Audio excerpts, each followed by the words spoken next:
ময়মনসিংহের শহর গ্রাম সব জায়গায় অনলাইন জুয়া ছড়িয়ে পড়েছে। এই জুয়ায় আসক্ত হয়ে যুব সমাজ নিঃস্ব হয়ে যাচ্ছে। জুয়ার টাকা না পেয়ে বাবা মাকে হত্যার ঘটনাও ঘটেছে। পুলিশ বলছে অনলাইন জুয়া বন্ধে কাজ করছেন তারা। যুবক থেকে শুরু করে প্রাপ্তবয়স্ক অনেকেই ছড়িয়ে পড়েছেন এই অবৈধ জুয়ার ফাঁদে। এতে বাড়ছে পারিবারিক অশান্তি, আর্থিক ক্ষতির মুখে পড়ে নিঃস্ব হচ্ছেন অনেকে। ফলে অনলাইন জুয়া বন্ধে প্রশাসনের কঠোর অবস্থান দেখতে চান স্থানীয়রা। জাহিদ নামে যে ছেলেটা কথা বলতেছেন, ও তো আসলে অনলাইন এই ব্যাটিং এর সাথে যে জুয়ার সাথে জড়িত।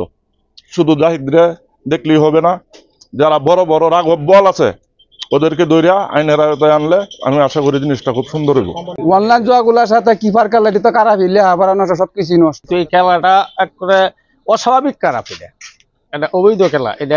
এটা পুলাহান নষ্ট হয়ে যাওয়ার থাকে, নষ্ট হয়ে যায়। তারাকান্দার যুবক জাহিদুল ইসলাম অনলাইন জুয়ার এজেন্ট হয়ে নিঃস্ব করে দিচ্ছে হাজারো যুবকদের। জাহিদের মতো অঢেল সম্পদ অর্জনের নেশায় অনেকেই জুয়ার এজেন্ট হচ্ছেন। জুয়ার এজেন্ট হওয়ার কথা স্বীকারও করছেন জাহিদ।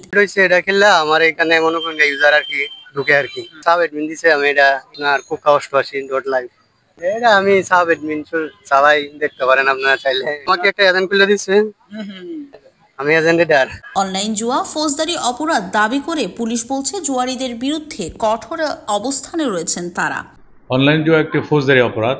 এই অপরাধে যারা অভিযুক্ত তাদেরকে আইনের আওতায় নিয়ে আসার জন্য আমাদের আইনের নির্দেশনা রয়েছে, এবং আমরা যখন এই তথ্যগুলো পাই আমরা যাচাই বাছাই করি। ডিজিটাল এভিডেন্স যেগুলো আছে এগুলো আমরা আলামতগুলো ফরেনসিক করি এবং প্রয়োজনীয় আইনগত ব্যবস্থা করি। দ্রুত অর্থ উপার্জনের লোভে প্রতিদিনই অনেকেই জড়িয়ে পড়ছে এই অনলাইন জুয়ার জালে। এখনই কঠোর আইনের প্রয়োগের পাশাপাশি সচেতনামূলক প্রচারণা চালাতে হবে, নয়তো অনলাইন জুয়ার ফাঁদে পড়ে নিঃস্ব হবে আরও বহু পরিবার। ডেস্ক রিপোর্ট, প্রতিফলন।